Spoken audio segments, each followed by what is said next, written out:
आज की कहानी है मित्रों, सबसे बड़ा मूर्ख कौन। ज्ञानचंद नामक एक जिज्ञासु भक्त था। वह सदैव प्रभु भक्ति में लीन रहता था। रोज सुबह उठकर पूजा पाठ ध्यान भजन करने का उसका नियम था। उसके बाद वह दुकान में काम करने चला जाता था। दोपहर के भोजन के समय वह दुकान बंद कर देता और फिर दुकान नहीं खोलता था। बाकी के समय में वह साधु संतों को भोजन करवाता, गरीबों की सेवा करता, साधु संग एवं दान पुण्य करता।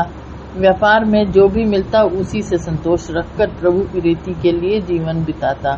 उसके ऐसे व्यवहार से लोगों को आश्चर्य होता और लोग उसे पागल समझते। लोग कहते, यह तो महामूर्ख है, कमाए हुए सभी पैसों को दान में लुटा देता है, फिर दुकान भी थोड़ी देर के लिए ही खोलता है। सुबह की कमाई करने के समय भी पूजा पाठ में गंवा देता है। यह तो पागल है। एक बार गांव के नगर सेठ ने उसे अपने पास बुलाया। उसने एक लाल टोपी बनाई थी।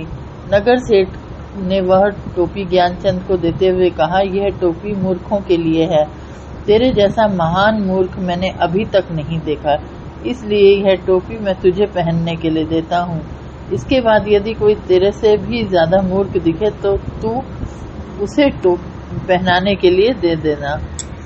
ज्ञानचंद शांति से वह टोपी लेकर घर वापस आ गया। एक दिन वह नगर सेठ खूब बीमार पड़ा। ज्ञानचंद उससे मिलने गया तो उसकी तबीयत का हालचाल पूछा। नगर सेठ ने कहा, भाई अब तो जाने की तैयारी कर रहा हूँ। ज्ञानचंद ने पूछा, कहाँ जाने की तैयारी कर रहे हो आप? वहाँ आपसे पहले किसी व्यक्ति को सब तैयारी करने के लिए भेजा कि नहीं?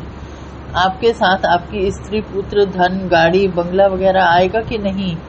भाई वहाँ कौन साथ आएगा? कोई भी साथ नहीं आने वाला, अकेले ही जाना है। कुटुंब, परिवार, धन, दौलत, महल, गाड़ियाँ सब छोड़कर यहाँ से जाना है। आत्मा परमात्मा के सिवाय किसी के को साथ नहीं रहने देने वाला है। सेठ के इन शब्दों को सुनकर ज्ञानचंद ने खुद को दी गई वह लाल टोपी नगर सेठ को वापस देते हुए कहा, आप ही इसे पहनो। नगर सेठ, क्यों? ज्ञानचंद, मुझसे ज्यादा मूर्ख तो आप हैं। जब आपको पता था कि पूरी संपत्ति, मकान, दुकान, दुनियादारी आपके साथ नहीं जाने वाली, तब भी आप जीवन भर इनके लालच में लगे रहे और आवश्यकताओं की पूर्ति के बाद भी आप सर्जन करने के स्वार्थ में रहे। शारीरिक भौतिक इच्छा पूर्तियों में लगे रहे और सद्कर्म नहीं किए। जरूरतमंदों की सेवा नहीं की, गौ सेवा नहीं की, ईश्वर की भक्ति नहीं की, भजन नहीं किया, दान नहीं किया, धार्मिक कार्य नहीं किए, धर्म का प्रचार नहीं किया, पर लोग जाने कि आपने कभी कुछ तैयारी नहीं की। अब आप खुद समझ जाइए कि सबसे बड़ा मूर्ख कौन है। तो श्रोताओं, कैसी लगी आपको ये कहानी? आप अवश्य बताएं।